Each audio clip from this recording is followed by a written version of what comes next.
hay más Alfil TV, estamos en vivo a través de la pantalla de Canal 10 en este jueves excepcional, considerando que mañana ya comienza la veda. Lo tenemos conectado a Gustavo Córdoba, encuestador y analista político. Gracias por este contacto, gracias por esta charla. Y bueno, la primera pregunta, la fotografía, la última foto que manejan ustedes con vistas a la elección de este domingo y pensando esencialmente en la intención de voto. Muy buenas noches, les quiero decir que extraño Córdoba, hace muchos días que estoy acá en Capital Federal y no veo la hora de volver. Voy a volver para votar. Bien. Esta es una elección atípica, se han roto los consensos del bipartidismo, del bicoalicionismo, esto hace pensar de que estamos en una etapa bisagra, ya nada de la política argentina va a ser igual. Irrumpió una tercera fuerza con tanto impacto que no solamente fue la fuerza más votada en la primaria de agosto, sino que además creo que va a ser el dirigente Javier Milei el más votado también ahora el próximo domingo. Así que es un elemento realmente importante. El contexto es todo, solemos decir, y cómo podemos sustraernos de un contexto económico dramático para millones y millones de personas en este país. Así que ahí está el principal motivante del voto de Javier Milei.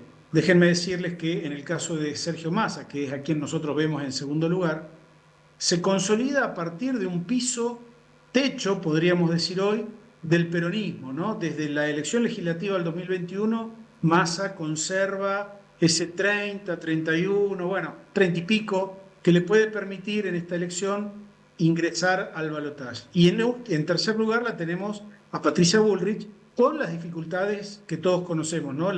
La presencia de Macri apoyándolo a Milei, las dificultades que tuvo Patricia Bullrich en su propia campaña, creo yo, el gran objetivo de ella es por lo menos tratar de ir a buscar el 100% de los votos que obtuvo Juntos por el Cambio en la primaria, ¿no es cierto? Ese 27% que fue la sumatoria de ella, de sus votos, más los de Horacio Rodríguez Larreta. Gustavo, en el cierre de campaña Milei habló apuntando como primer objetivo ganar en primera vuelta y diciéndole a su militancia de la necesidad de robustecer la fiscalización. Los escenarios que he visto yo, ahora me vas a comentar cuál es el que tenés vos, pero hablan de un Milei superando con cierta hasta facilidad a Sergio Massa en el balotaje. ¿Por qué crees que hay un interés tan grande de evitar esa segunda vuelta por parte del libertario? Porque cualquier lectura que hagamos hoy de los escenarios del balotaje van a estar errados. Porque el balotaje, en el supuesto que tengamos un balotaje, es una elección totalmente distinta, en donde los antecedentes previos son importantes, pero no tan relevantes. Hay que decir también que suelen ser elecciones sumamente parejas, si no recordemos la elección del presidente de Uruguay, la elección del presidente de Brasil, la misma elección en el 2015, en donde Macri salió segundo en la primera vuelta y termina ganando el balotaje por 3 puntos. Es decir, el escenario político tras la elección del domingo se va a resignificar. ¿Qué significa esto? Siempre y cuando vayamos a un balotaje, vamos a poder empezar a ver el bosquejo de nuevas coaliciones políticas en la Argentina. Y creo que Milei quiere evitar pasar por ese problema que puede llegar a significar para él y su fuerza política un eventual balotaje, porque en los balotajes suele ocurrir, fíjense esto que es interesante, en la PASO votamos con las tripas, votamos con las vísceras, con las entrañas, ¿no? Es un voto muy visceral. En primera vuelta votamos con nuestra identidad partidaria, identidad ideológica, es decir, el que es peronista votará a Bullrich, perdona, a Massa, y bueno, cada uno tendrá su... Pero se vota básicamente con esa identidad político-ideológica. La segunda vuelta tiene un componente táctico que no podemos dejar de mencionar. ¿Por qué? Porque puede agruparse un votante básicamente para evitar que un candidato llegue a la presidencia y vota lo que esté enfrente de ese candidato. Entonces ahí vamos a empezar a ver o analizar cuáles candidatos de los que está bien en el escenario político son la segunda mejor opción para el resto de los votantes, ¿no? Habría que hablar de techos electorales, entonces, Gustavo, ¿cuáles son los techos electorales de Massa y de Milei, yendo a ese escenario hipotético? No, es que, vuelvo a insistir, cualquier escenario que hoy yo te diga de balotaje no va a tener ningún tipo de proyección, porque primero, no sabemos si hay un subregistro en las encuestas en el voto de Milei como ocurrió en las PASO. Por ejemplo, a ver, las encuestas digitales, las que se hacen en las redes sociales, tuvieron un subregistro de 12 puntos respecto al voto Milei. Yo no sé cuánto puede ser ahora. Lo que sí sé es que no va a ser igual a cero ese subregistro. Y ahí hay un dato que puede incluso cambiar el perfil de la elección. Después, las encuestas domiciliarias tuvimos un subregistro en la PASO de 4 puntos. ¿Quién sabe ahora en cuánto va a ser ese subregistro? Entonces, hay que ser prudentes.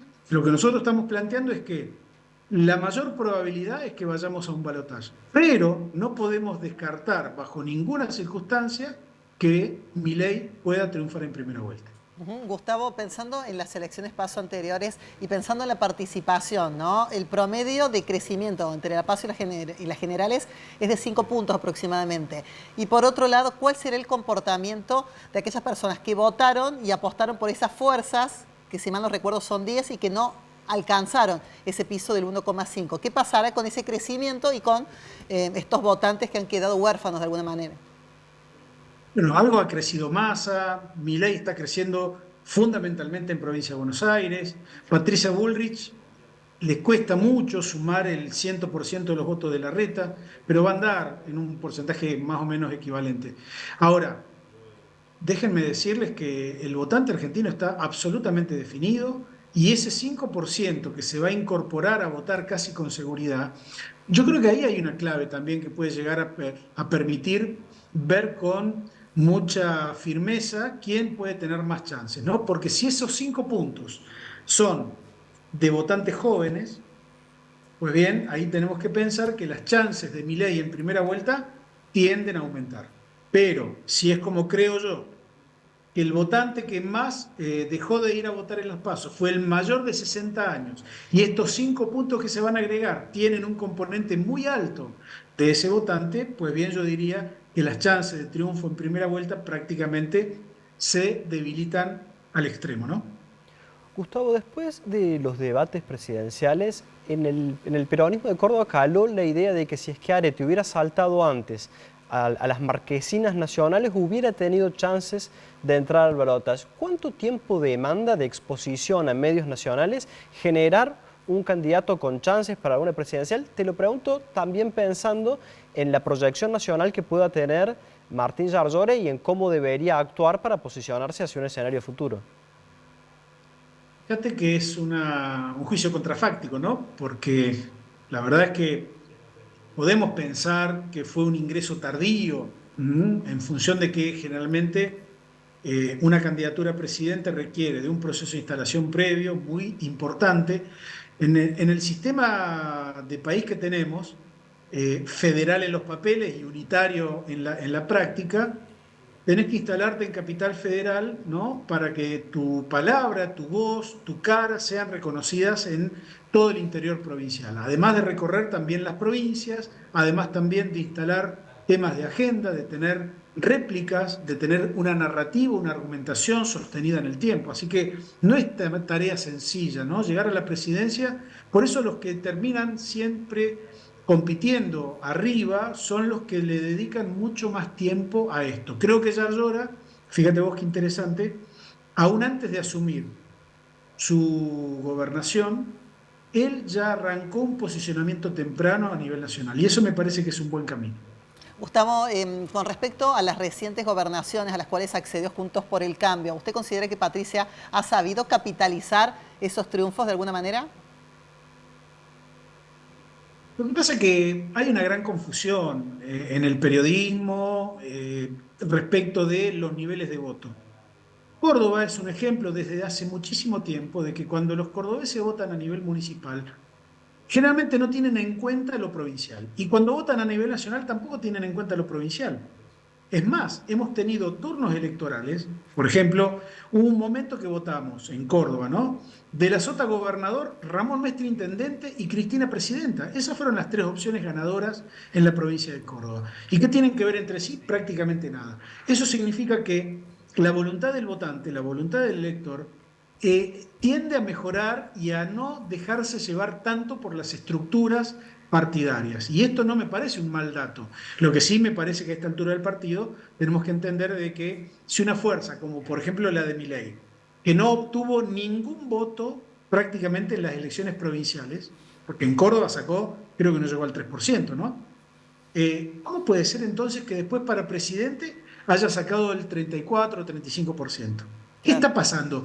Pasa que los electores tienden a votar de manera cada vez más compleja. El drama es para la política y para los medios, que no terminan de entender esta evolución del votante que se da la libertad de votar con unas preferencias que prácticamente desde la política tradicional nadie entiende. Perfecto, Gustavo Córdoba, muchísimas gracias por este tiempo tan valioso y por las reflexiones con vistas al 22 de octubre. Ha sido muy amable y bueno, hasta pronto por Tierra Mediterránea. Nos vemos prontito. Gracias.